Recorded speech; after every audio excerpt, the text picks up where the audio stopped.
pledge allegiance to the flag of the United States of America and to the republic for which it stands, one nation, under God, indivisible, with liberty and justice for all.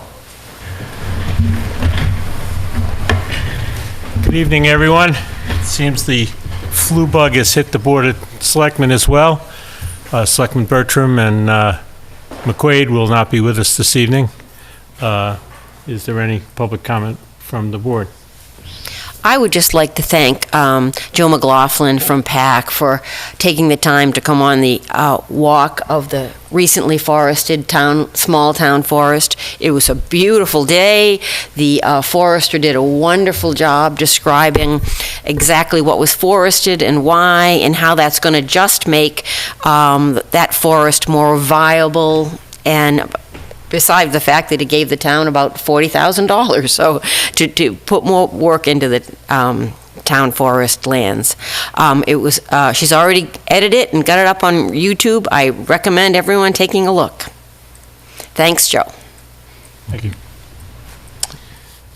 I have a comment from Selectman Bertram I'd like to read.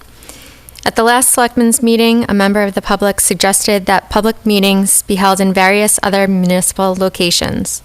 At that time, I made a statement that Town Hall was the only building capable of live broadcasts.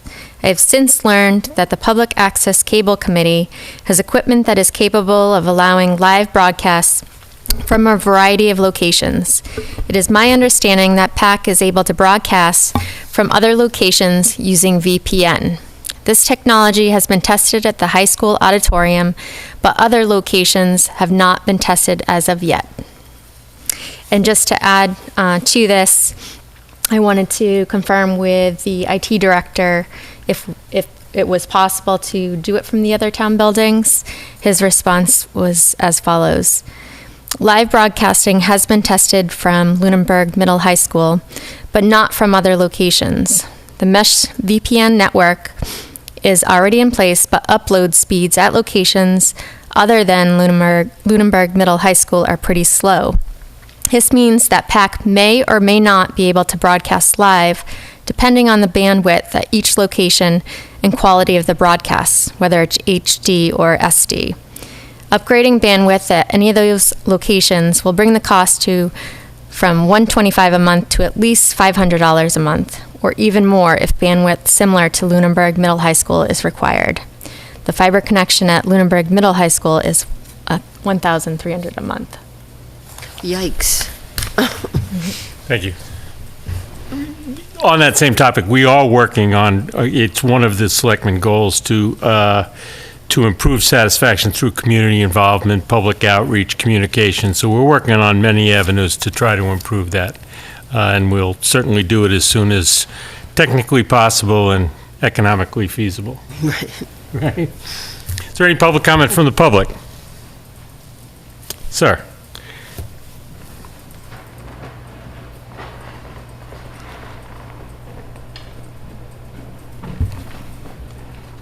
Have your name and address, please.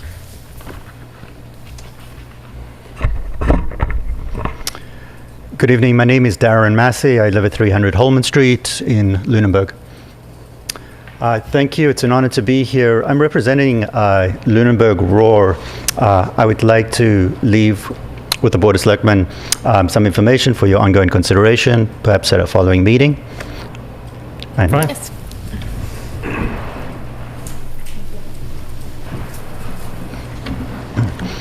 In my representing Lunenburg Roar, I would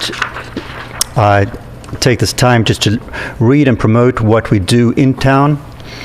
Lunenburg Roar stands for the Resources for Opioid Awareness and Recovery.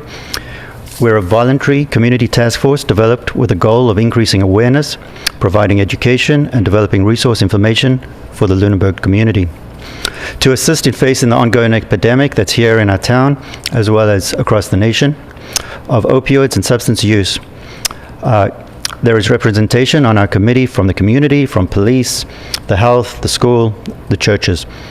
Anyone interested in learning more or becoming involved in Lunenburg Roar is encouraged to follow the Lunenburg Roar Facebook page, to attend our meetings and to volunteer with your efforts. We have a Facebook address on the documentation. In particular, I would like to call the town's attention to Lunenburg Roar announcing our second in a series of discussions around the ongoing reality of the current substance abuse epidemic. On Thursday, March 8th, 2018, 6:15 at the Lunenburg Middle and High School, Dr. Kathy Talides Jaffe, PhD, clinical psychologist, specializing in substance use. She's an instructor at Harvard Medical School, as well as at McLean Hospital, will present here on substance use, how families can help. Dr. Jaffe will present a different way to address the use of substance use and prevent its use. She will present for 90 minutes based on an evidence of inviting change for our families and children. There is no charge for this presentation. All interested parties are invited to go to the Lunenburg Facebook page to express your interest as well as to confirm your attendance. Once again, the presentation is on March 8th, 6:15 in the Lunenburg High School and Middle School. Thank you. Thank you. Any other public comment from the public? Okay. Our first agenda item is an appointment for a common victual license for Whalum Kitchen, Inc., doing business as Whalum Kitchen, 165 Electric Avenue. Is there anybody here representing Whalum Kitchen? Good evening. Yep, I'll just be taking over this breakfast place, and used to be Ugly Omelet, so just change the ownership to Whalum Kitchen. Yeah. Okay, Any thank you. questions for me? There's an application in our packet. Are there any questions or comments? I would make a motion that we approve the common victular license for Whalum Kitchen, doing business as Whalum Kitchen at 165 Electric Avenue, as submitted. Second? Any further discussion? All those in favor? Aye. Thank you. Congratulations. Thank Thank you. you. Good luck. Good luck. Okay.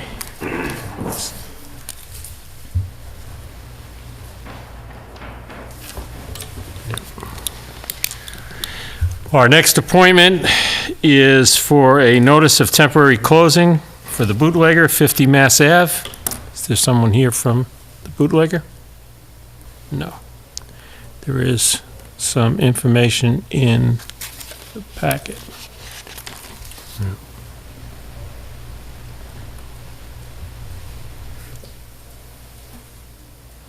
Basically, it's a letter to the members of the board. I'll just do the highlight. It's the respectfully request the approval of a temporary closure of the Bootlegger restaurant located at 50 Mass Ave, Lunenburg. The main reason for the request for temporary closure is predicated by the recent unexpected lack of adequately trained staff due to both voluntary and involuntary terminations to safely and effectively operate the restaurant on a consistent basis. We respectfully request that approval be granted for the temporary closure of the restaurant so that we may perform the following: rehiring and training of qualified staff, reorganizing, restructuring, and streamlining the flow of operations, recruiting and developing new management and culinary team to oversee the day-to-day operations, repairing and making cosmetic changes to the interior and exterior of the premises without making any structural changes unless requested in writing and approved in advance and in accordance with town regulations. We request a period of 90 days be granted through April 22nd to perform the above actions. And then it just goes on that they'll inform us of any changes or delays. The owners of record and their contact information do not change. And the town manager provided us our regulations regarding liquor licenses, that any licensee intending to close a place of business, whether temporary or on a permanent basis, must notify the licensing authority in writing. I will make a motion that we approve the temporary closure of the Bootlegger for the 90-day period requested per the letter. Second? Any further discussion? All those in favor? Aye. Okay. Our next item of business is a one-day entertainment license for 300 Holman Street. Is the applicant here for the one-day license? Please, sir.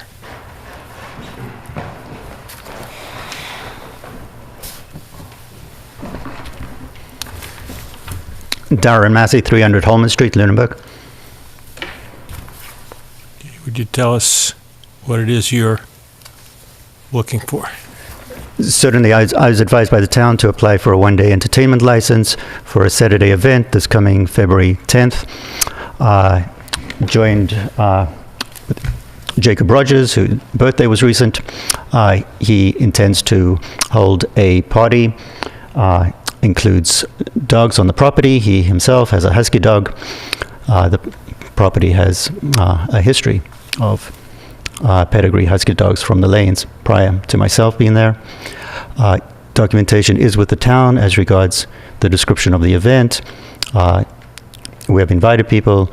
The activities basically will include a documentary film showing that's to highlight documentary making in the town. Secondly, there'll be Harvey Price has kindly offered to share stories with the invitees, and it'll be a low-key, regular party, not like anything else that's happened before in this town. Now, we do have some documentation in our package from the police, fire, conservation, DPW, Board of Health, etc. Is there anybody here from any of those organizations that wishes to speak? Chief Marino. I'm just unclear as to the purpose and use of this home. Is it, I mean, it sounds like you're going to allow some other person, just like the last time, to use your house to create an event. I just need some kind of, I need to know what this house is, what it's all about. Is it a business? I mean, birthday, I had a 40th birthday party, I had to rent a hall, or somebody had to rent a hall. I don't understand, I want to understand better what the purpose of this home is. Is it a home? Is it a business? If it is a business, it's on a residential street, it's a very narrow road. We got a snowstorm coming up tomorrow. If there's snow bankings this weekend, makes the road even narrower. I can barely pass one car at a time, and we're gonna get 50 more cars or whatever down the road. I'm a little concerned about that. But I really need to know for the future, because if this is gonna happen every 6 months or so, from a public safety standpoint, I wanna be prepared for it. So that would be my concern. I emailed my other concerns to him. I think you probably have a copy of those in front of you. If in fact this license is issued. So definition, is it a house or a business? I don't get it. So I guess that's my concern. Thank you.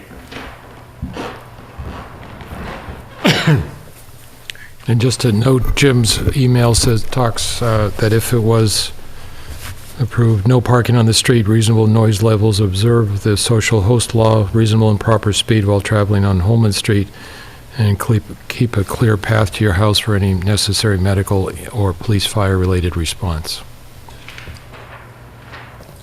Okay. There is also information in our package from Conservation, Health, Legal. I should introduce Adam Costa is with us this evening from our Town Council office, who also weighed in on the requirements for entertainment licenses. Does the board have any questions?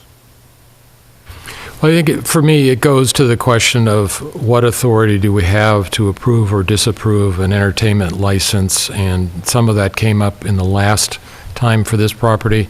I would ask Adam to give us some guidance on what are our rights to approve, disapprove, and condition. Sure. I'm happy to do that through you, Mr. Chairman. So these are statutory. The statute provides for the process of entertainment licensing. You do have a reference in your selectmen's policies to that process as well, but it really just mimics the statutory requirements. So you have three options, as most permitting authorities or licensing authorities do. You can approve with conditions, or you can deny. And the statute provides the baseline for doing any of those three things. What it says is that no application shall be denied if the anticipated harm is not significant, or if the likelihood of its occurrence is remote. So that's the first standard in determining whether or not you can approve or deny. With respect to conditions, you have a great deal of discretion under the statute in imposing appropriate conditions. And again, I'll read the language of the statute. The conditions may only relate to compliance with applicable law, to public safety, public health, or public order, or to steps required to be taken to guard against the creation of a nuisance or to ensure adequate safety and security for patrons or the affected public. That's the direct language of the statute. So you have a great deal of discretion there in those areas: public safety, public health, the public order, or again, steps that are required to ensure that no nuisance is being created, no adverse effect is being caused that would have an effect on the safety or security either of the individuals who might be involved in the event in question or those in the town generally, in the surrounding neighborhood, et cetera. You might guess then that in those circumstances where you are concerned and you would choose to deny, you've got to hang your hat on one of those same sorts of things. And in fact, the statute goes on, it's somewhat reiterative, but it says the same thing in a different format. It says, the selectman may deny a license upon a finding that issuance of the license would lead to the creation of a nuisance or would endanger the public health, public safety, or public order. And it gives actually 3 examples. It says by, number 1, unreasonably increasing pedestrian traffic in the area in which the premises are located. Number 2, increasing the incidence of disruptive conduct in the area in which the premises are located. Or number 3, unreasonably increasing the level of noise in the area in which the premises are located. And again, this is an or, so it's not that all 3 of those need to be satisfied. If you believe that any of one of those was going to be created, and then that anticipated harm was significant, and or that the occurrence was likely, reoccurrence was likely, that would be a basis for you determining that the license should be denied. Let me ask a question, Attorney Costa. You know, what differentiates my having a party at my house and inviting 20 people, which might put 20 cars or 10 cars or something in front of my house, and the need for an entertainment license, if you will? Sure. So that's the question that was asked of me and the opinion that I provided, and probably what you have in your packets of information. What triggers the need for an entertainment license? And the statute is specific in terms of the types of uses of property that qualify, and it speaks to everything from theatrical exhibitions to public shows to public amusements, but then it speaks to these sorts of general gatherings. And it provides us some standards: admission being obtained upon a payment of money or upon the delivery of any valuable thing. But then it goes on to give examples of where admission might be free, but where there's some other form of amusement being provided, and where there's some, most often, money changing hands, and it can be compensation provided to the host of that party or that gathering. It can be in the form of donations. It can be in the form of direct compensation, payment for certain activities, payment for the type of entertainment that's occurring, a live band, for example. You sort of have to take a very holistic approach to looking at every aspect of the particular event that's occurring. And so I know a bit of the history of this property, though not probably nearly as much as the selectmen do or members of staff do, but I've been advised that there have been occurrences, events at this property in the past. And I've looked at some of the documentation, and the documentation would suggest, and I understand we're here to speak to the issue that's before you tonight, this particular event, but I know that in past instances there have been Facebook posts, there have been advertisements and things of that sort online that have suggested that what is occurring is something more than just a birthday party. I do know that there is documentation with respect to this particular event as well, in the form of a Facebook post that I was able to read, a couple of versions of it, I believe, one that existed a few months ago, and then I think certain modifications were made to it, that suggested that it was maybe an event that would be more open to the public than limited to a small gathering of friends or relatives. But again, I can't speak for the applicant. The applicant is presenting its event as it chooses to present its event, but the responsibility of the board is to look at all the evidence that's before it, hear out the concerns of the various public safety officials in the town, and then determine whether it believes, based upon the size and the scale and the scope of what's going to occur, it can be adequately conditioned to protect the sorts of things that the statute is meant to protect. If it can, you should approve the license and you should impose appropriate conditions. If you don't believe it can, you should deny the license on that basis. Thank you. I understand there are some abutters present. Would anybody like to speak? Please, sir. Could we have your name and address, please? Hi, my name is Chris Borelli. I'm at 484 Holman Street. I'm in a butter to 300. So I speak tonight in opposition of this proposed entertainment license. The property owner of 300 Holman Street has been operating an event venue since 2015, and this activity must stop.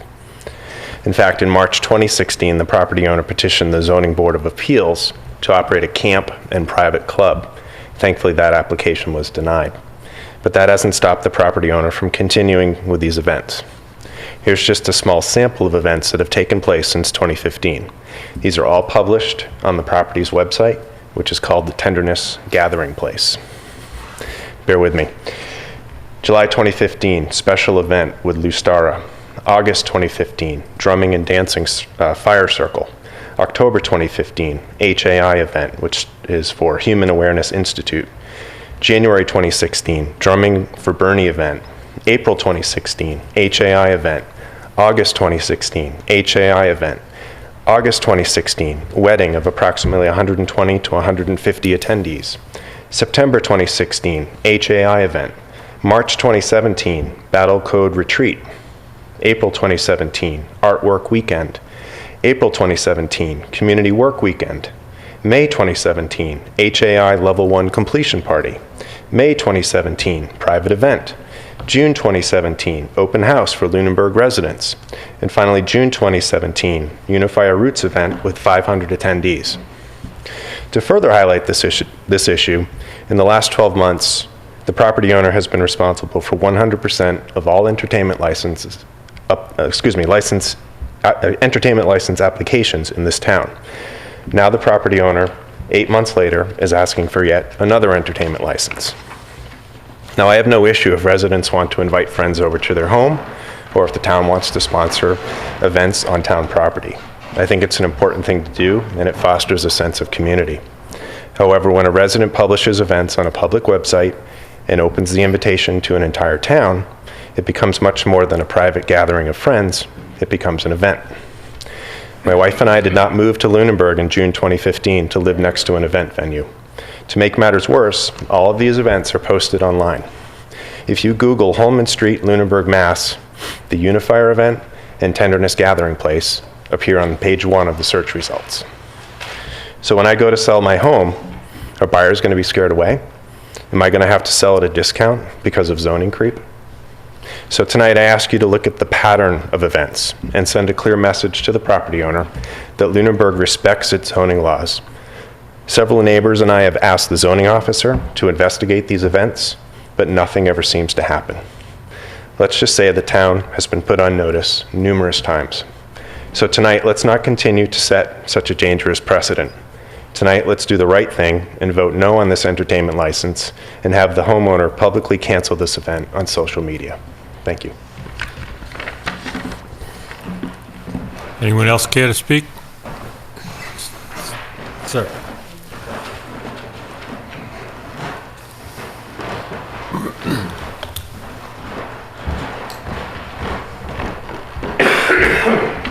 I'd like to submit this. My name is Steve Whitman. I live at 473 Holman Street. Thank you.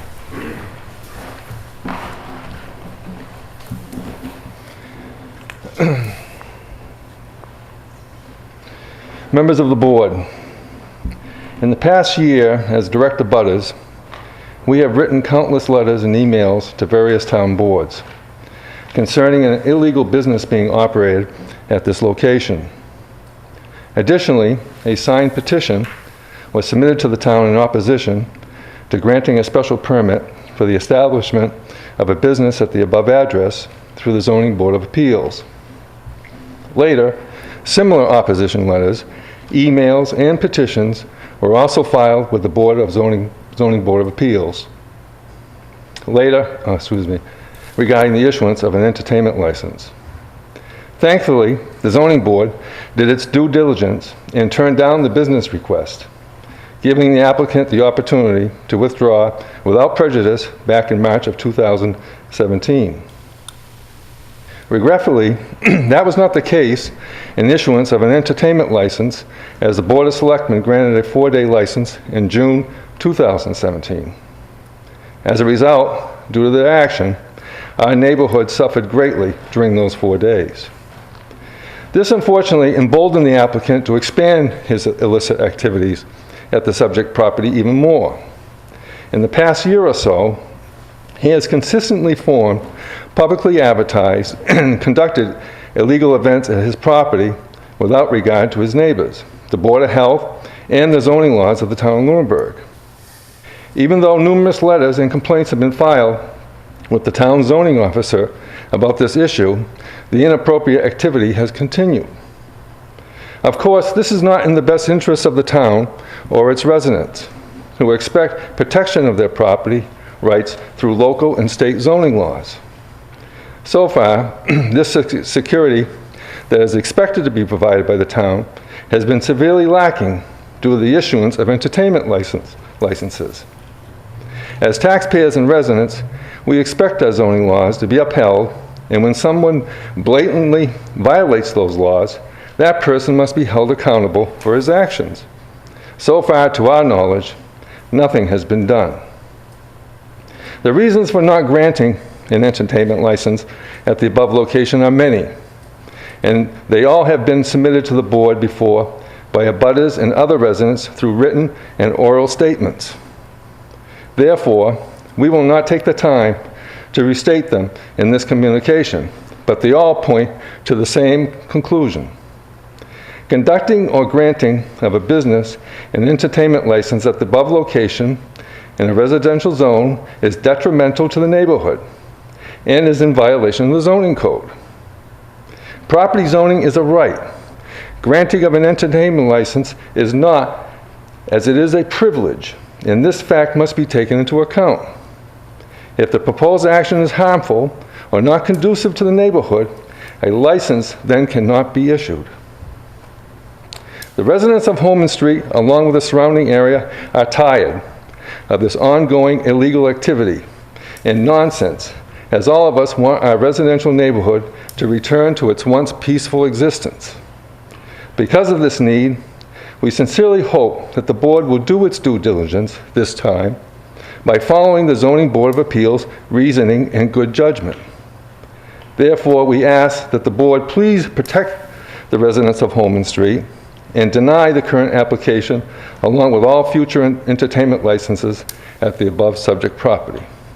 Sincerely, Stephen J. Whitman and Linda Whitman. Thank you. Thank you.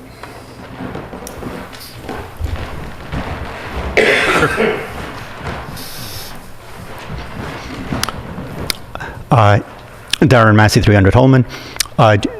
I do experience this application for an entertainment license as a privilege. Just to comment on the one issue that's come up as regards the financial exchange of monies, the initial event was proposed as a fundraiser for Pat Brody's Cat Shelter, Fitchburg Dog Park.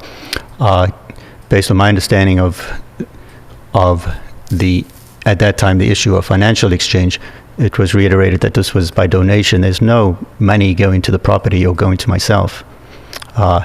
There is potential donation box where money may be transferred from attendees to those two non-for-profit organizations, though there's no money, there's no business transaction for this event or function or party.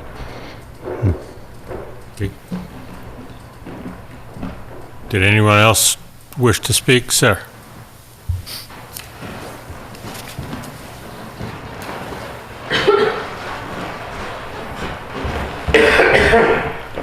Vince Winook, 503 Holman Street. Unfortunately, he took the words pretty much right out of my mouth, so I will say I agree wholeheartedly with what he has to say, and my opinion is this man is running a commercial entity down there. He is there to make money, and it's a commercial entity. He has been heard on record saying that if I don't make commercial events here, I can't afford this property. And my concern is that 5 years from now, I'm going to be sitting here in front of you again, and he's going to be saying, I've been doing this for 7 years, man, what's the problem? The reality is that he's setting this up, he's doing it, and it is a commercial entity, and he is just saying, this is what I need to do to make sure that I can get groomed in, that I will be able to do this and commercially operate down there. And he's removing every excuse for the town to say, you're not allowed to do this.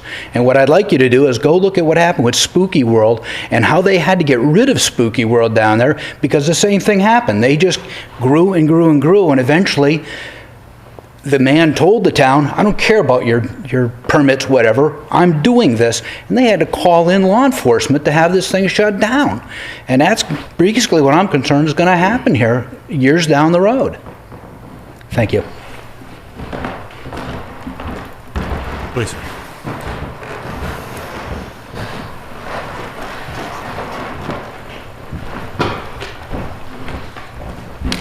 Good evening. My name is Steve Weaver, and I live at 288 Holman Street in Lunenburg, Massachusetts. I've been a resident of this town for 23 years. I grew up on Lake Shirley, so I know a little bit about the noise at the campground down there and the mess down there, and how terrible that is for the neighbors. And so you can imagine what us as neighbors went through with this Unifier concert. I'm in a butter to the Macy property, and I oppose the board granting this entertainment license. Massey is going to run events illegally. It has been brought, this has been brought up by one of our neighbors on several occasions, and that's the only reason why he's applying for an entertainment license now, is because it was brought forward. This is just a scheme for him to run commercial events in our residential neighborhood, with no concerns to how it affects the abutters. I hope that thank God that the planning board shut him down on building a campground because of all the noise and everything that goes on down at Shady Point years ago. And I grew up on Lake Shirley, so. There's several concerns that I'm addressing. Proper parking. With the snowstorm coming, there's no fields that are plowed. So all these people are going to have to go in his driveway, in the conservation property, or on the side of the street. And as the chief pointed out, what a safety hazard that was. At the Unifier concert, there was all kinds of traffic issues as far as people parking where they weren't supposed to. And our police department had to work overtime in answering the calls from us neighbors because of the lack of respect of not handling the parking by Mr. Massey. I'm concerned with the snowstorm and the ice coming on Wednesday, and 32-degree weather on Thursday, Friday, and Saturday. If he has people out there sliding and these dog sled races, as he's advertised on his website, that there's no proper warm shelter. And if he expects to put these people into his house as a warm shelter, I'm concerned about the septic system and the effect that that will have on the property. Because I don't think there's any proper sanitation facilities.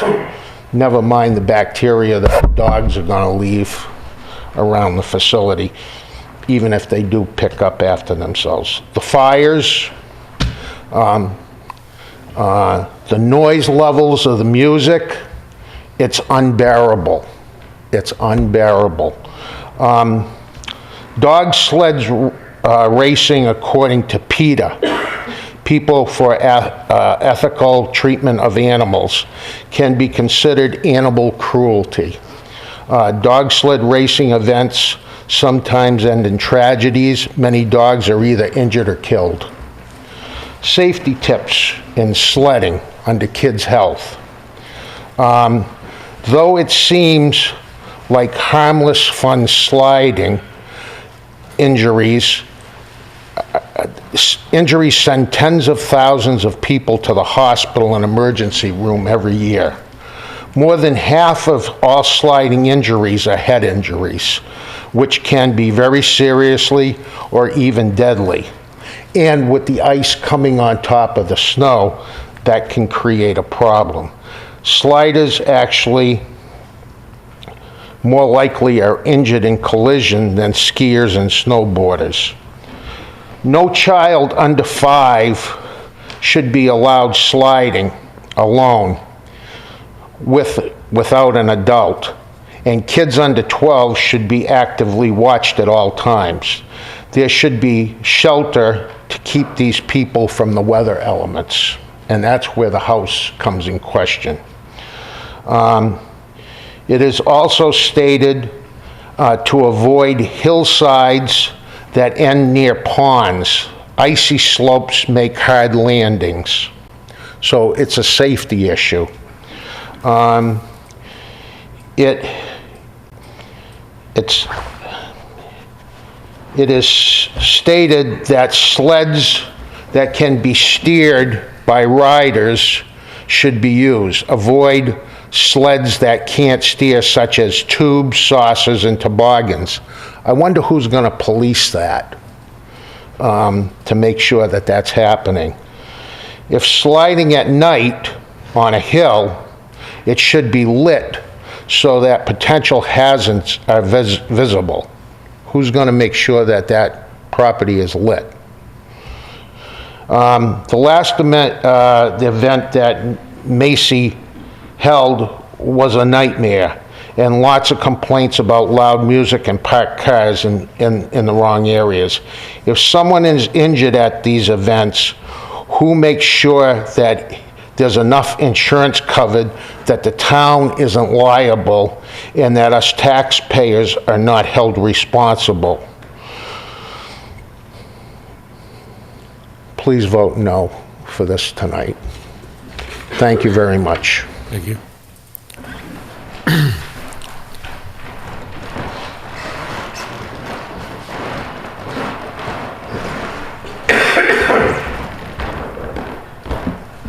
Kathleen Manook, 503 Holman Street. I am right now on the Tenderness Gathering site on Facebook, and this is not presented as a private birthday party. It is presented as an event. It is considered an event on their site. There are 21 people who say they're going, so that could be one person, two person, people with kids. 82 people are interested, and there were 20 shares of this. And there's going to be a bonfire. They're going to have all sorts of sledding. They're inviting people to bring their ice skates to go skating. I don't think it's quite safe enough for skating out there. And there is also a note that says, as evening approaches, step in for live local music and games for the family. Musicians will be announced. So this is going to be going into the late hours. It's going to be yet another public event. It's not a private birthday party as he's misrepresenting it. Indeed, this site has morphed a bit. It was more of this is a big fundraiser. Now it's kind of been made to seem smaller than it initially was. But this is not a private party. This is an event, and it's just the beginning of a lot more. Thank you.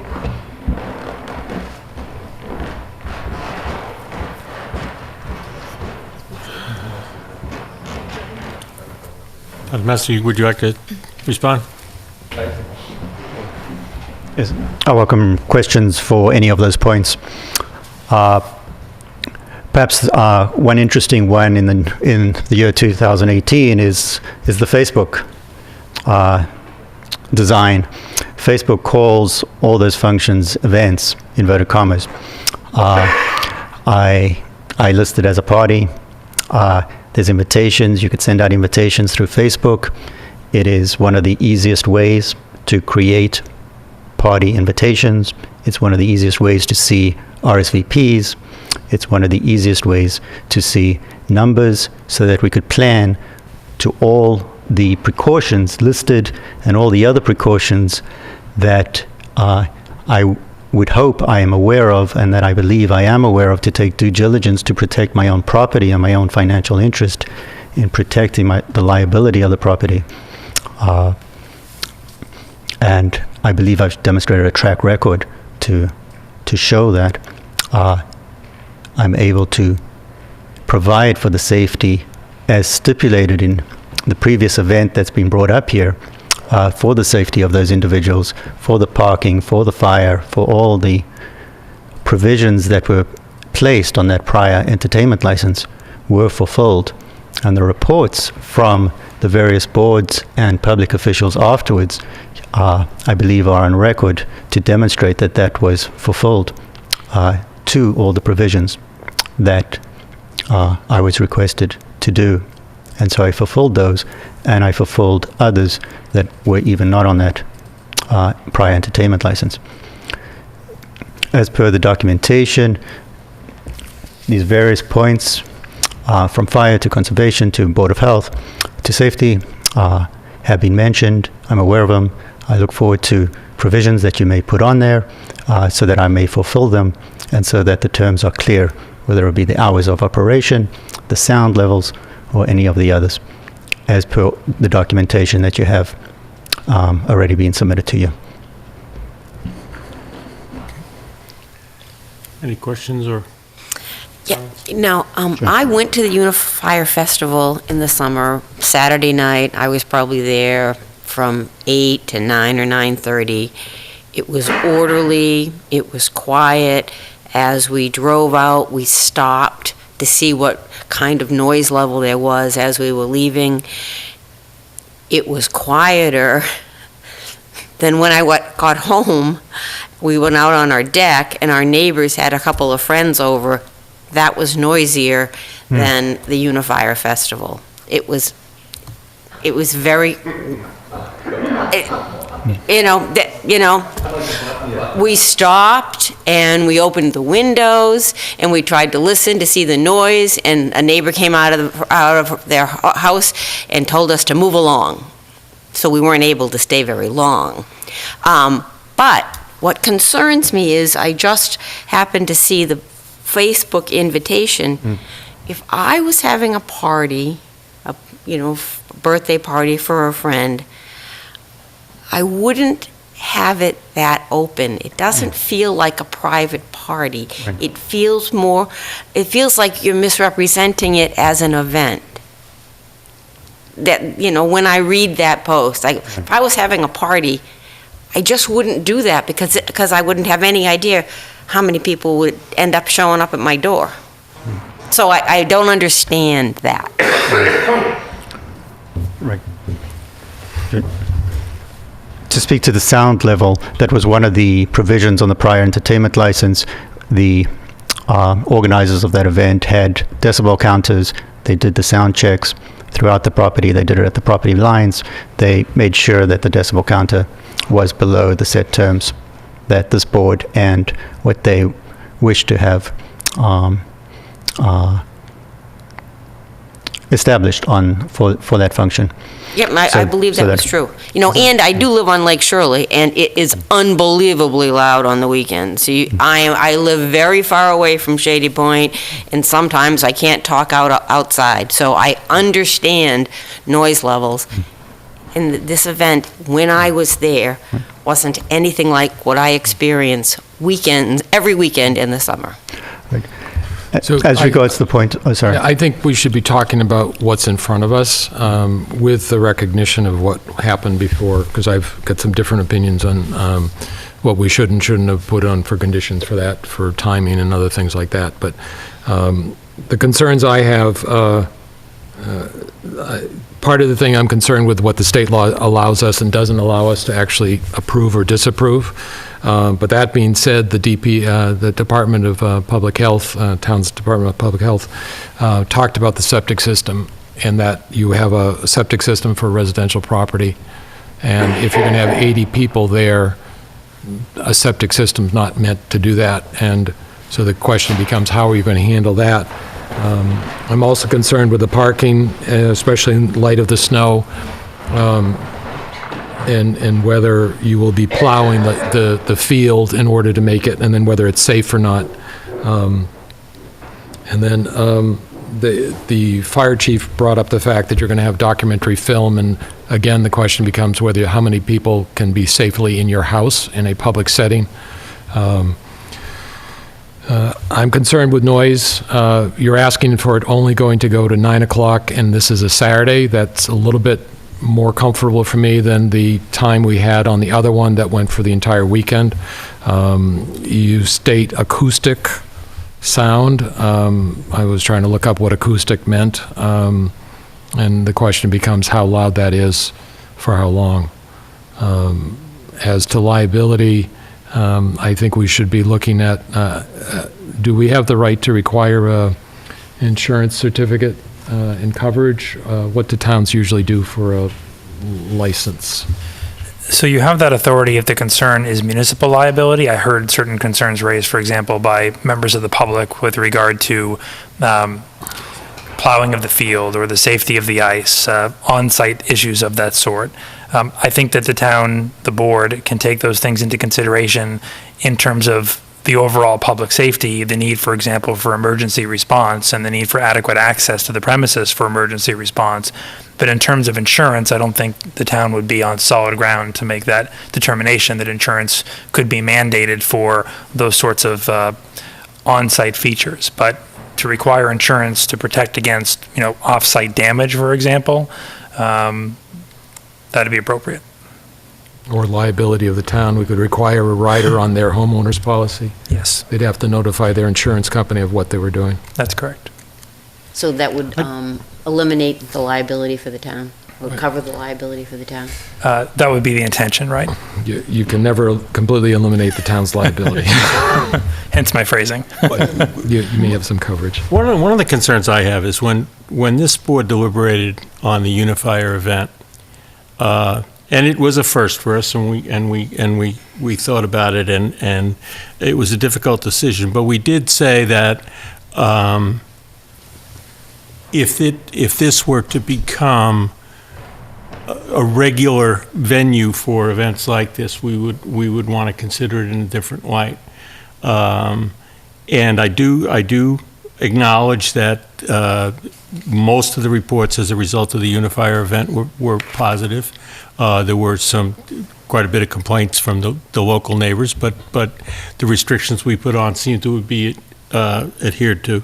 But if I'm to understand all the events that have been held since that time, and I don't know how many of them required entertainment licenses, but certainly we weren't approving licenses for all those events. Right. I'm a little perplexed that we're getting this request after we had stated that if it was going to be a regular thing, we'd have to give it thorough consideration, and here we are on the 6th for an event on the 10th. And that concerns me a bit, because I really would feel the need to do a lot more exploration and set some restrictions, if that's our ability, with an understanding that this is a regular type event. So I'm not really inclined to grant this, but I'm very much concerned about what authority we have or not have. Well, Mr. Putnam? Yes, sir. Thank you. Right. I myself as well, I was surprised when I received the request from the town that I apply for this license. For, in my mind, as a party, it would be like the graduation parties around town and various other parties, and there may well be other fundraiser parties that have taken place and before. So I was surprised. Sorry. I'm not a lawyer, but when I put it on Facebook and leave it open to the public and have entertainment and have an open fire Events. and I do it more often than once a year. To me, I don't know if it rises to the level of a legal entertainment license, and that's what we're here to determine. Sure. But it's more than a party. So I'm happy to be here. I'm happy to present what is, and I understand. I'm happy to clearly work with you.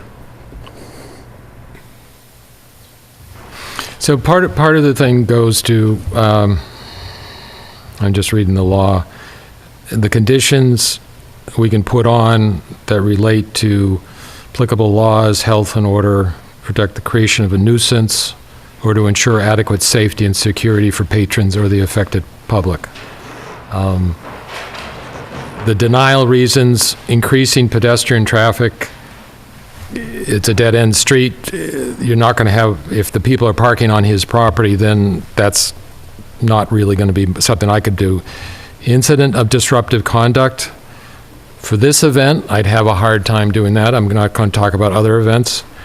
Unreasonably increasing the level of noise in the area. I could buy that we could deny it for that reason because of how it's talked about.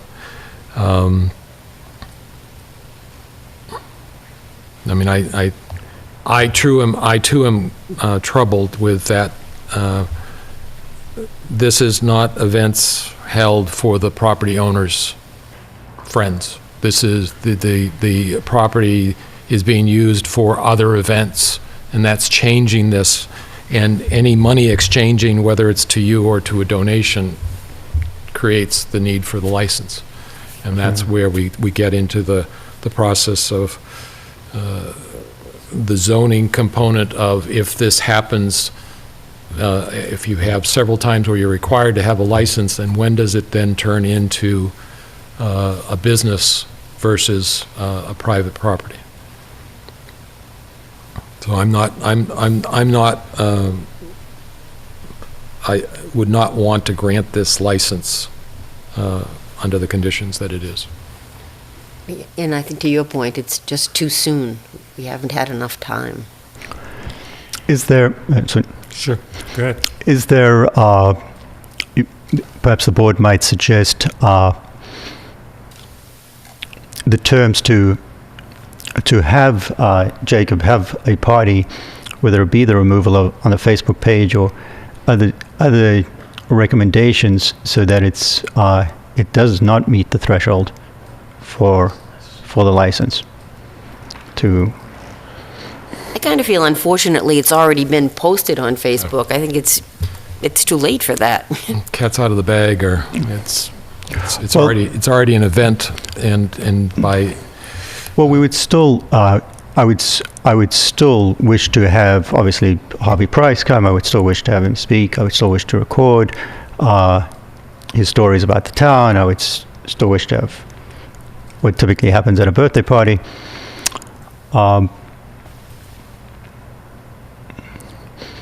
Though there's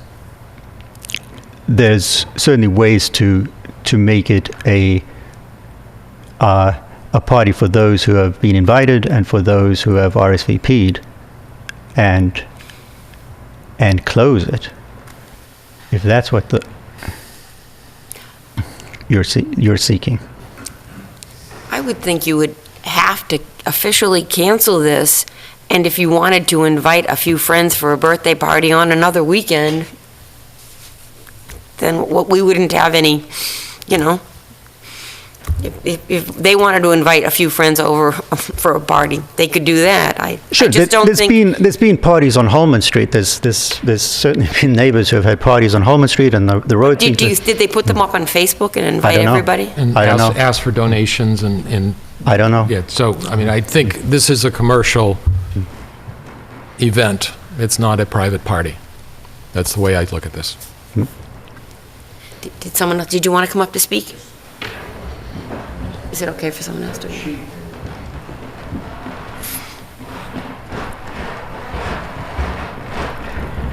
Vince Winnock, 503 Holman Street again. This is what I was afraid of. He's going to come up and say, I did this event, I met all the criteria, you have to allow me to do this again. He just pointed that out. That is one of my major concerns. The other thing is, as far as the noise goes at the event in the summer, you recall I called you twice and said, I'm in my garage working on my car with my radio on, and all I hear is thump, thump, thump, thump, thump, thump from the event. Would you like that at your house on Saturdays? No one wants that at their house. Actually, So- I have it at my house. Well, all right, but you have the option to say, I can move and I can do that. Sorry, we need to focus on this event and not This go back event, to- and again, is just an ongoing thing, and we're going to be here again and again and again and again, as he says, no, I'm just having birthday parties for my kids with 150 people there. It should not be allowed. We need to vote no and stop the events on Holman Street. Thank you.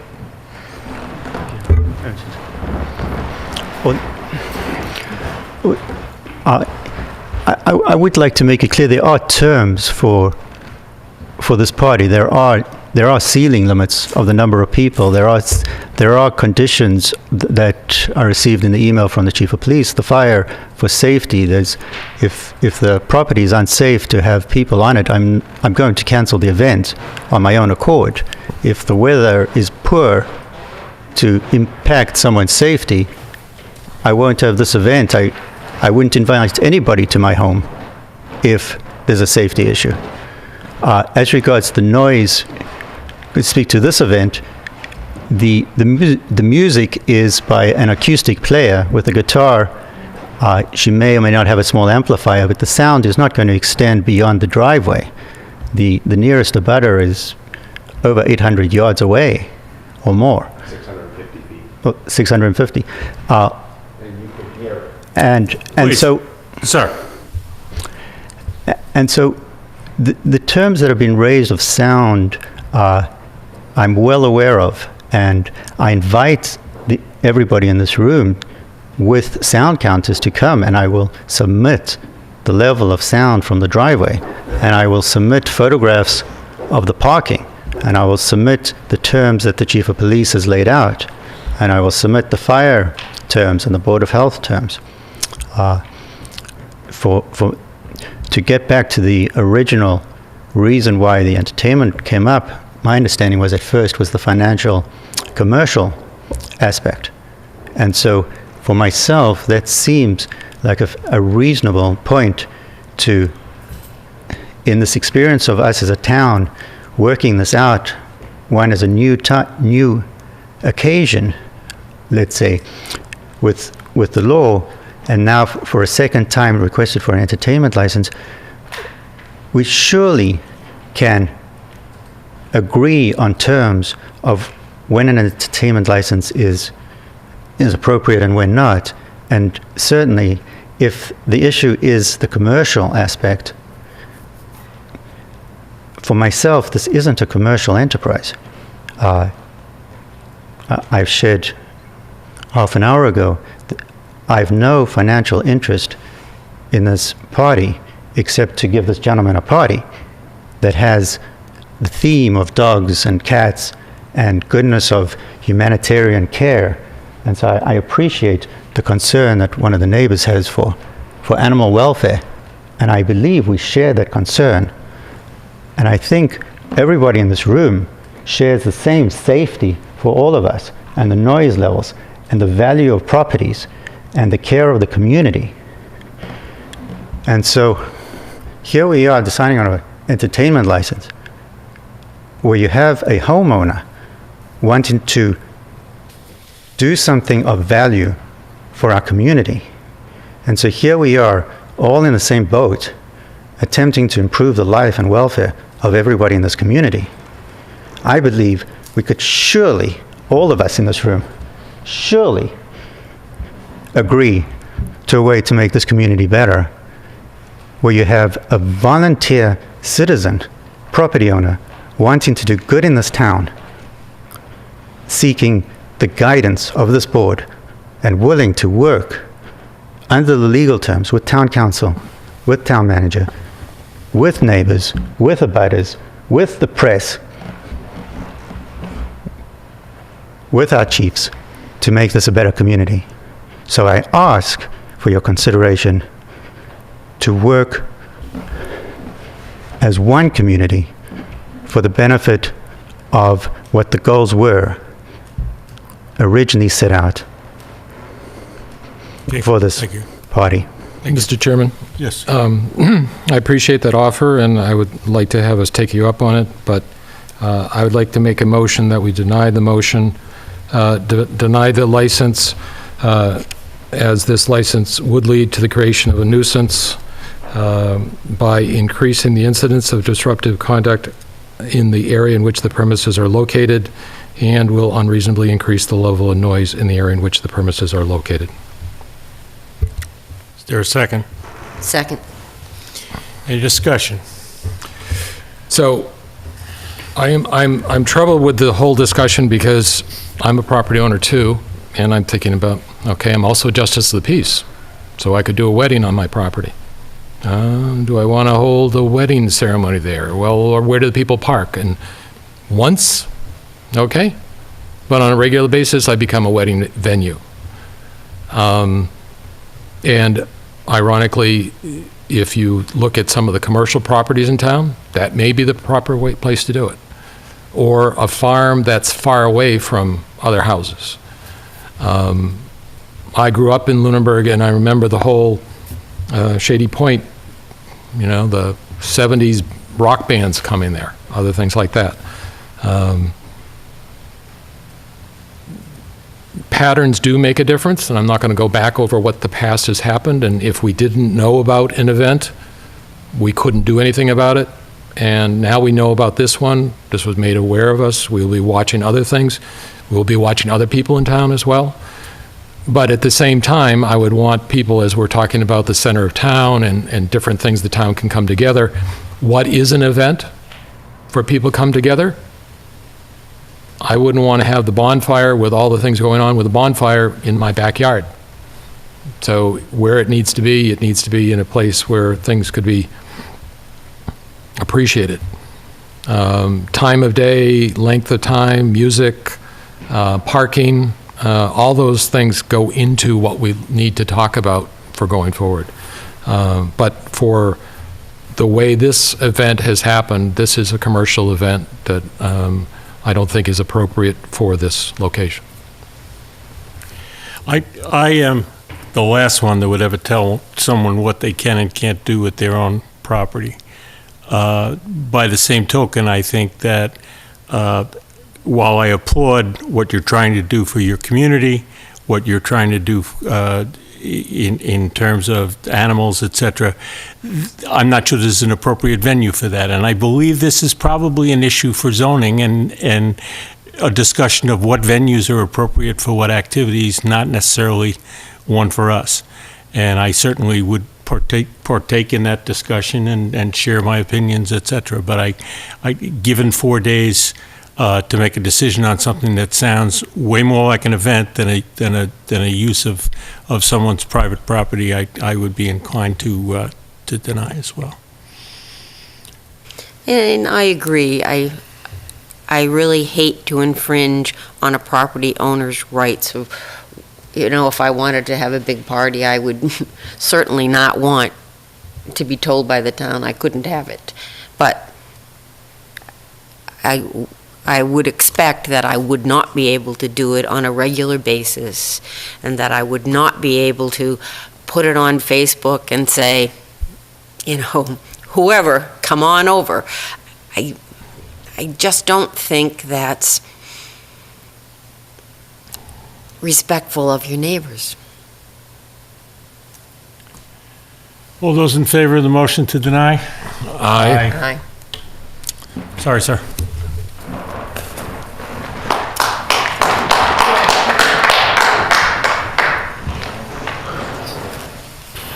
Hey.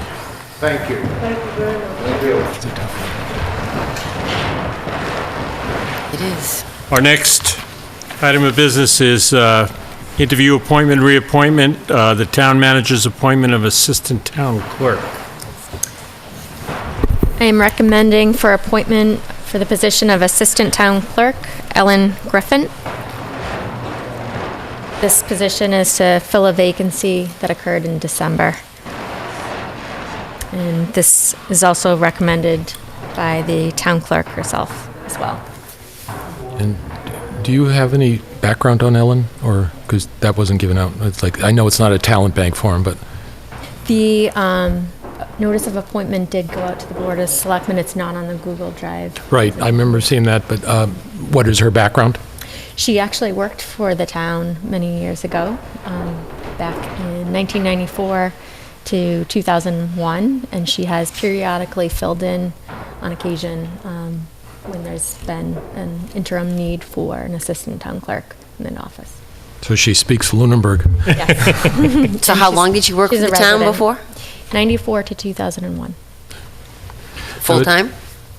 That I'm not sure. She worked for both the treasurer collector's office and the clerk. I would make a motion that we ratify the town manager's appointment of Ellen Griffin as assistant town clerk. Second. Any discussion? All those in favor? Aye. Aye. Okay. You got to sign anything? Nope. No. Okay, town manager's report. Just 1 second. I lost my internet connection. Okay. First item I'd like to report on is the public forum with the senior community. The public forum was held yesterday, and approximately 30 people participated in the workshop. The same format as the last public forum on town facilities held in December was used, and a common theme for 3 of the 5 buildings has seemed to emerge based on the public forums. Based on input from these meetings, a majority of participants agreed that the old primary and the Brooks House should be demolished, with most residents proposing the space to be used as green space. Additionally, most participants in these workshops agreed to retain the architectural integrity of the Ritter building and lease, not sell the space for a small retail space or a restaurant. These are proposed uses. Our next discussion on town facilities will be at the February 13th meeting with the engineering firm who is hired to perform the property condition assessments. And that leads me to the next item on my report. The meeting with the engineering firm who is hired to perform the property condition assessments was rescheduled from this evening's meeting to Tuesday, February 13th at 7 p.m. The lead assessor and 2 other staff members will meet with the board to discuss the current condition of these buildings and a 5-year capital plan to address the immediate repairs and maintenance of the buildings. One of the goals for performing these property condition assessments was to incorporate facilities capital projects into our overall capital plan. The firm will also have completed their on-site evaluations of the Eagle House and Turkey Hill, so they will be able to speak about these 2 buildings as well, but will not have completed the written assessments.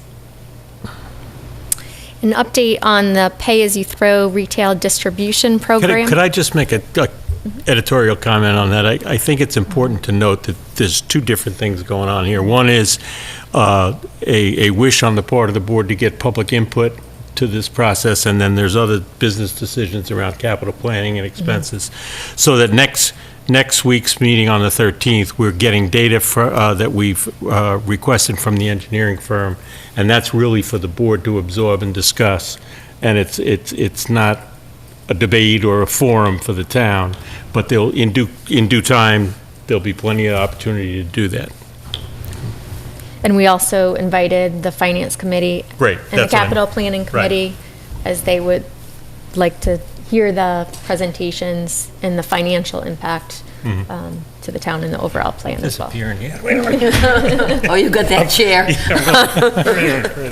No, Want to switch? No, I'm good.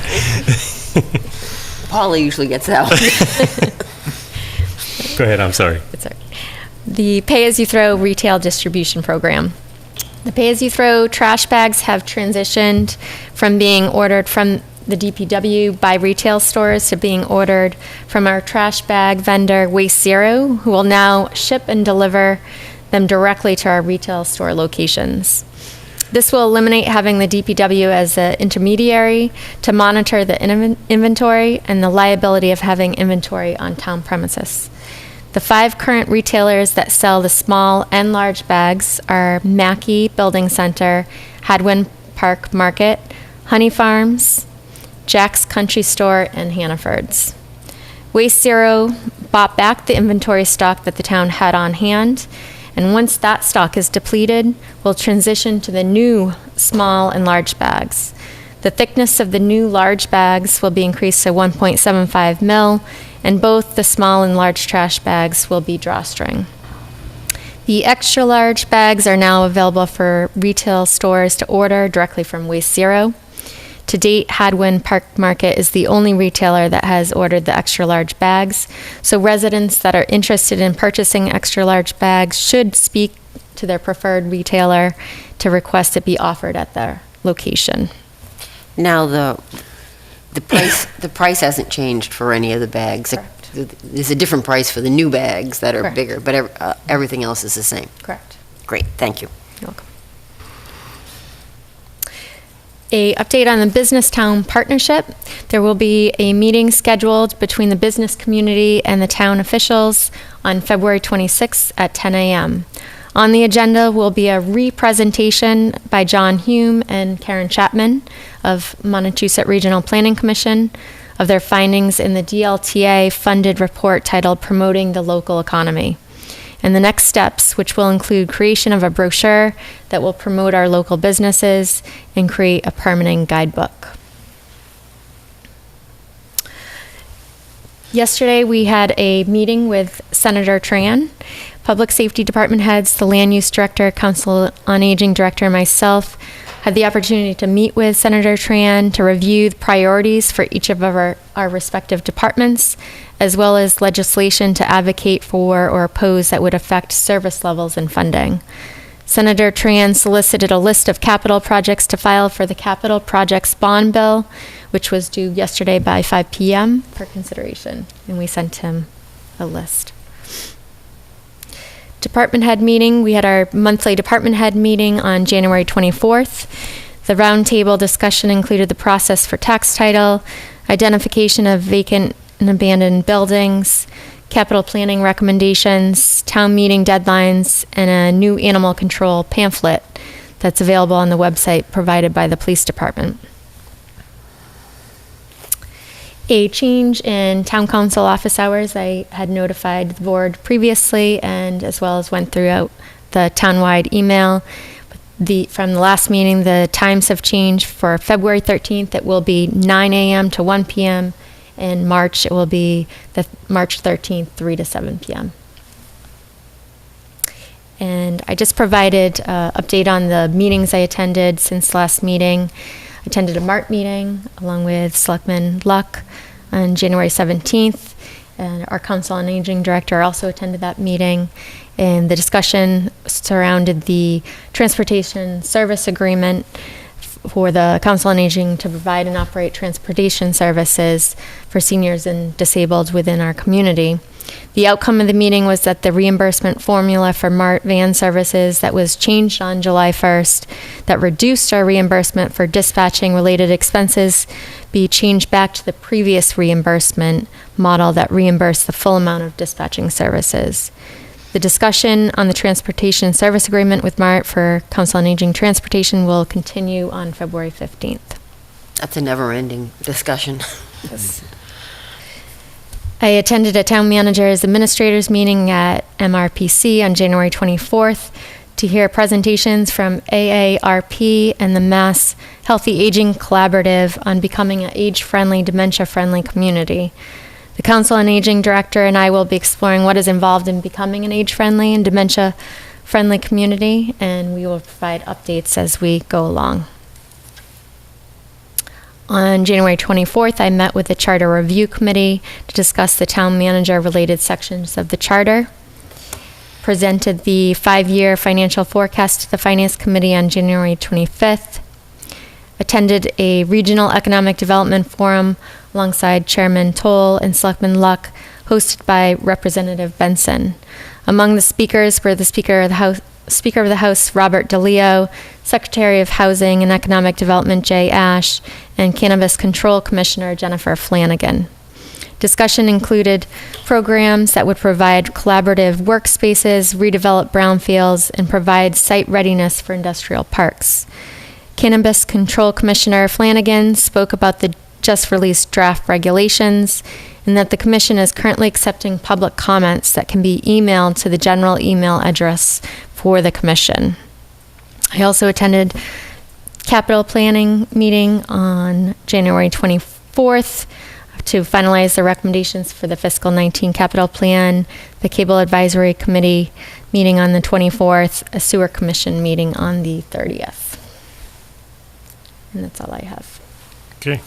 You know, I wanted to mention that at that public forum, one resident raised the issue of how are we going to pay for this, and that taxes keep going up. And I was sort of disappointed when a public official said, well, we haven't had an override, the taxes aren't going up, when clearly that's just not true. You know, we've added debt exclusions. We just added a debt exclusion for a new high school. We added a debt exclusion for a pavement project.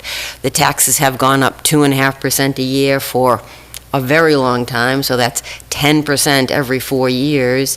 And there are a lot of, we have an aging population. People are living on fixed incomes. They can't absorb 10% every 4 years. We have to really start thinking about how we're going to manage our budget so we don't have to increase the taxes every year, and we're not misinforming the public that the taxes aren't going up when they are. If I remember correctly, I think the comment was that there hasn't been a override, there's been debt exclusions, which he was a basically, the clarification. person said, taxes keep going up, and the public official said, no, we haven't had an override. And not having an override is very different from the taxes not increasing. Semantics are important. It's, if we're thinking taxes aren't going up when they go up 2.5% every year, and we're adding debt exclusions, then there's something wrong with the way we're thinking.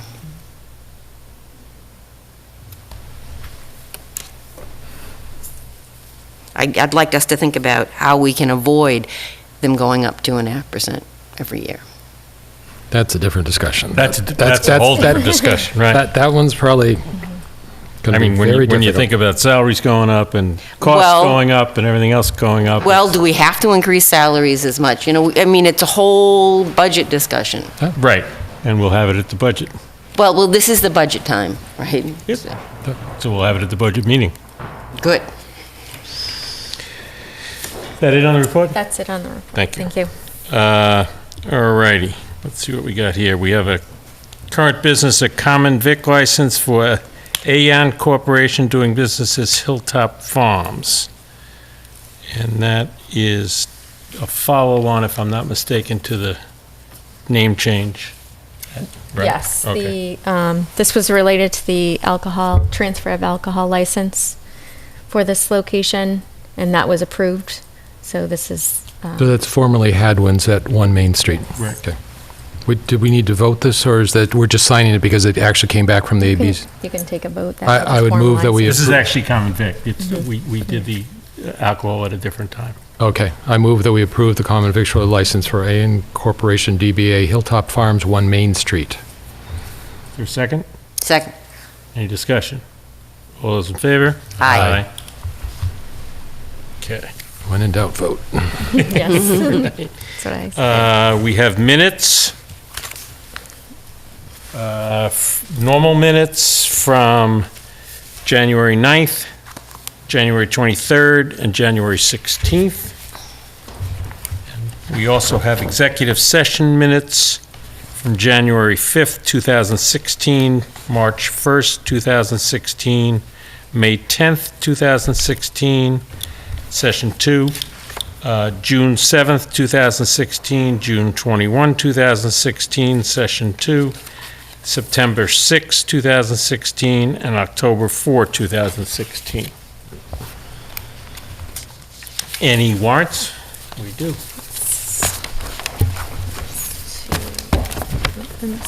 We have a water billing quarterly for $7,589.22. And a water, what is this? This is the same quarterly for water. I appreciate the minutes being sent out in advance, so we aren't spending meeting time to review Right. them.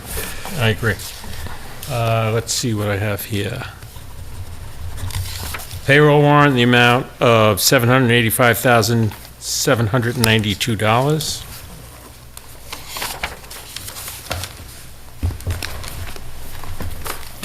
Accounts payable in the amount of $166,173.77. And an accounts payable in the amount of $557,016.11.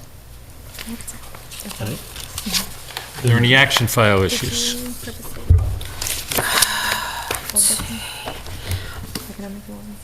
I didn't purposely skip over it. Were we going to discuss that House bill at all? That was the thing she just noted that we Skipped over that, and we Oh, also okay. skipped over The survey? this economic development survey. So if you don't mind, because Adam's still here, I'm going to go up to the survey first. Before you do that, we're still holding the school building warrant. Okay, great, thank you. All right, I apologize, I missed some old business on the economic development survey. Yes. So in your Google Drive is the revised version of the survey. And Land Use Director Adam Burney reworded what was question 6, I put it as question 7 with a corresponding map that he provided that correlates to the different options under that. I noticed in question 3, it says, please rank Lunenburg's greatest challenges. I guess I'm wondering to what, Challenges being that face us right now? economic challenges, social, So if we go to the top, the Lunenburg Board of Selectmen identified one of the goals this year as to whether or not there's a desire for economic development. If so, the type of economic development residents would like to see. Please take a few minutes to answer the following questions. So if you take it that we're looking at this as relating to economic development, all of these questions relate to that. But I think it'll give us, we probably won't be surprised at the answers, but it'll give us a baseline of information. Also in 3, I had mentioned the last time we discussed that, apartments, because I'm not sure that people are as worried about people building homes as they are of the influx of apartments, and apartments aren't mentioned in this. And I think new homes and apartments are pretty different. So I guess the question is, do we need too many new homes being developed as it relates to economic development?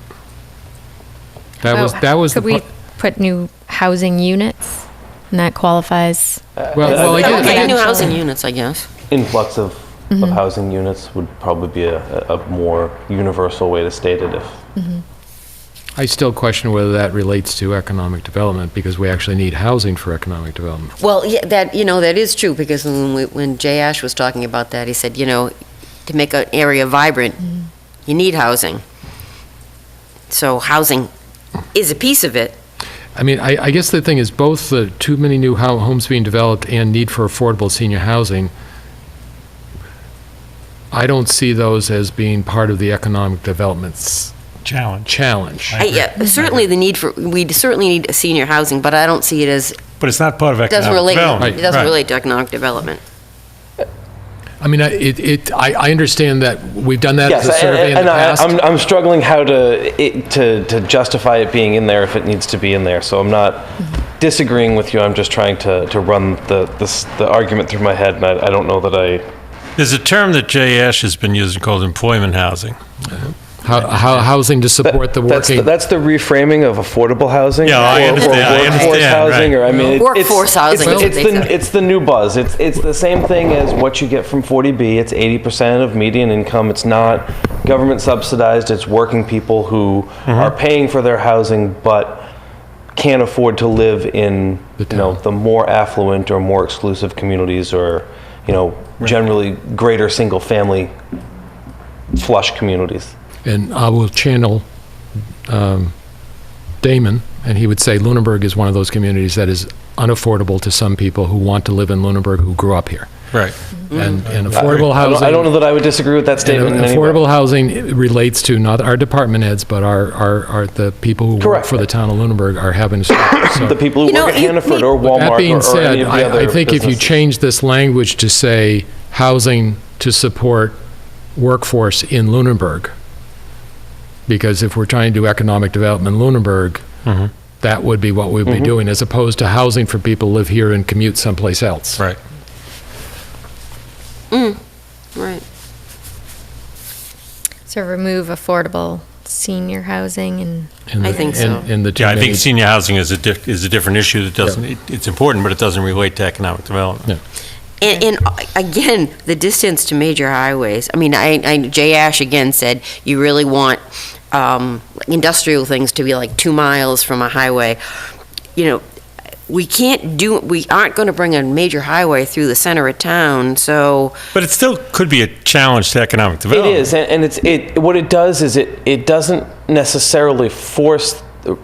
It's not informing the town that, oh, we should go out and see if we can turn Route 2A into a 4-lane, limited access highway. What it does is it reframes the conversation on the manner in which you want to address economic development. You're not going to hit a home run and get, a major office park. You're not going to be Westboro or even Grafton with some of their Centec Park without access to a larger highway.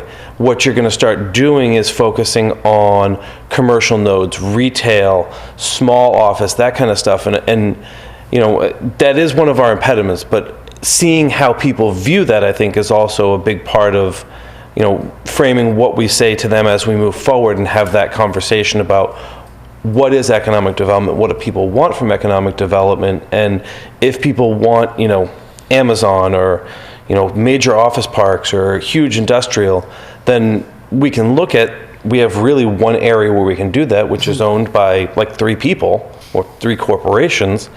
And then it's, okay, let's focus on that area. My sense is that's not what people want, but just having people recognize that that's an impediment, I think, is important as well. Okay. I think with those 2 changes, I think we're good to go. One thing that none of these surveys ever ask is, would you be willing to have your taxes raised to achieve any of this stuff? Because, I know when they were talking about the Comcast survey and that it was going to raise the people who use Comcast rates. I bet they didn't ask in that survey, do you want your rates to go up to accommodate this? I mean, I think we have to get that somehow in there. But I think it's too soon for that. I think this is what are the things that are there, and I think we need to add that when we start getting into some proposals to address these.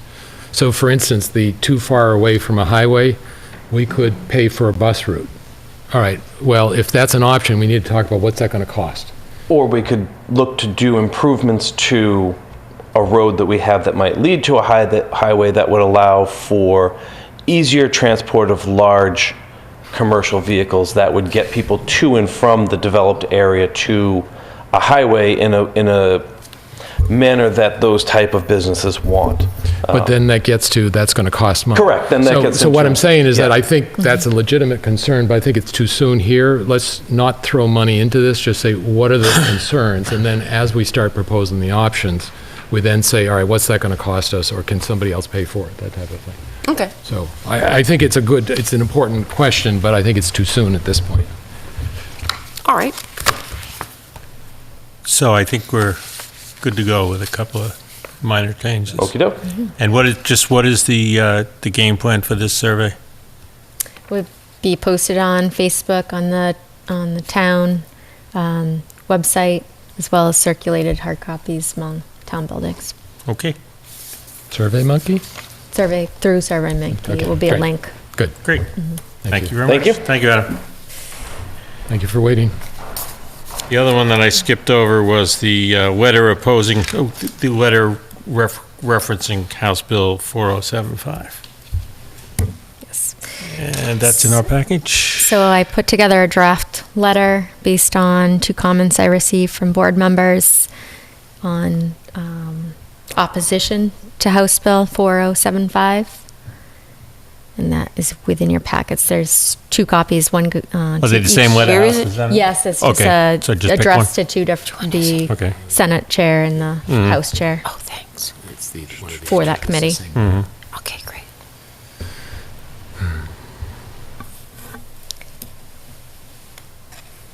So this needs to be submitted by tomorrow, public comment ends So tomorrow. I'll just read it. Dear Representative and the Senators, this letter is to express the town of Lunenburg's opposition to House Bill 4075, a housing choice initiative filed by Governor Baker and referred to the Committee on Housing in December 2017. Governor Baker's initiative to increase the housing stock by 135,000 units by 2025 by providing incentives, rewards, and technical assistance through the proposed housing choice initiative would not address the effect that additional housing units would have on our public safety departments and school systems.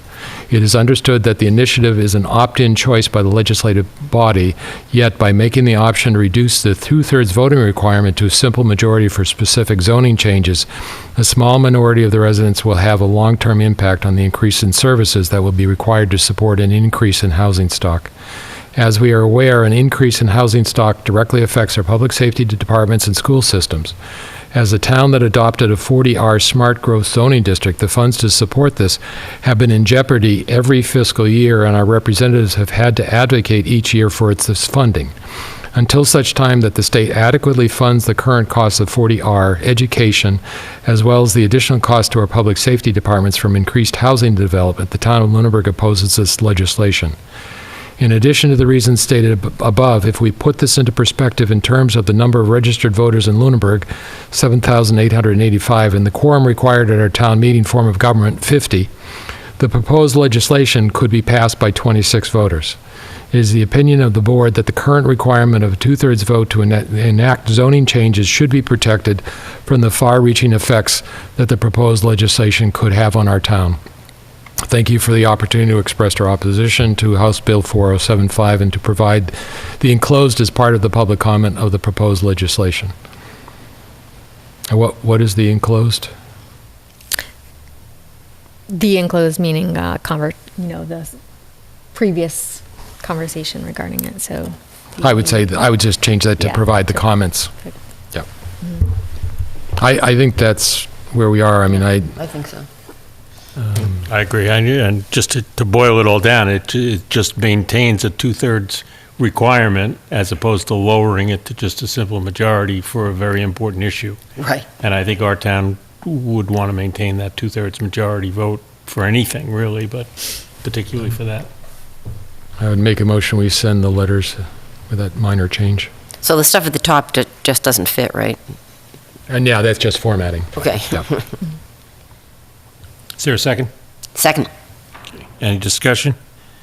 Now, this is signed by me. Is Yeah. there any reason that it shouldn't be signed by all of it? Well, because it has to go out tomorrow. Right. Right, okay, fair enough. Good enough. All those in favor? Aye. Great. Sure, I signed that for early. Thanks, Heather. It looks great. Thank you. Okay.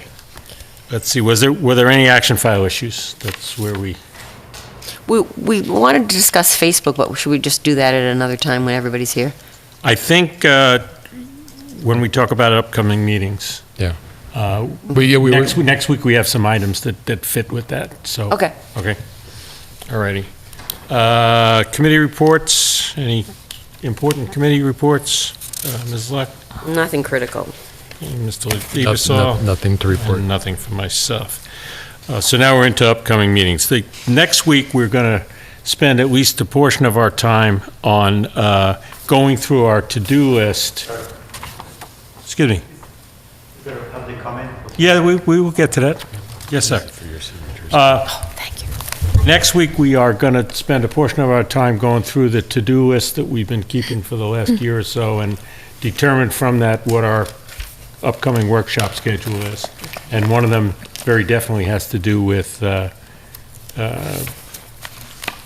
social media, Facebook, Great. webpage, et cetera. So we will definitely do that. The other thing is we're also going to have the engineers in that were scheduled for tonight. So it's kind of a combined workshop and other Business. meeting. Right. And I just remind you, I will not be here on the 20th. Okay. And, okay, so before I ask for a motion to go to an executive session, is there any public comment from the public? Please.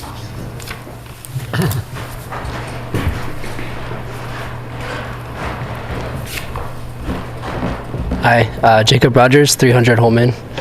I know that the whole thing is decided, so that's cool. I just wanted to make a couple of comments as to what people were saying earlier. Sure. A lot of people were concerned that it was like a business thing. I want to make it clear that it was my party. It's not a business thing. I didn't pay Darren to have this party hosted there. I live there actually as well. And the only money involved was an optional donation for the Fitchburg Dog Park and for the cat shelter in Leominster, Pat Brody. As well as the sound, some person mentioned that you would be able to hear it. It's one girl in a living room with a piano or a guitar. And I don't think anybody would be able to hear that, especially with the distance between the neighbors. And to mention earlier, I know the outdoor stage was there before. It was outdoor, and that wasn't as much of an issue. And this would be much quieter than that. And as to the event being open to the public, it was invited to my friends, Darren's friends, to invite their friends and family to enjoy and bring the community together about animals and about just getting people together just for that reason, and to hopefully benefit the dog park and the cat shelter. So those are all the points I wanted to say. I'm not trying to change your minds, but just to at least kind of put another perspective to those points brought up. That's all. Thank you. Thank you very much. Thank you for your time. Thank you. Sure, please. So I just want to draw your attention that I commend Jacob for coming up. It's his first meeting. It's also his first time speaking, obviously. I commend the young folk in this town to step forward and attend meetings, speak at meetings, and run for board seats. So once again, thank you, Jacob, for representing the young folk of this town. Thank you. Thank you. Any other public comment? Any public comment from the board? I would entertain a motion to enter executive session under Mass General Law, Chapter 30, Section 21. Actually, two parts.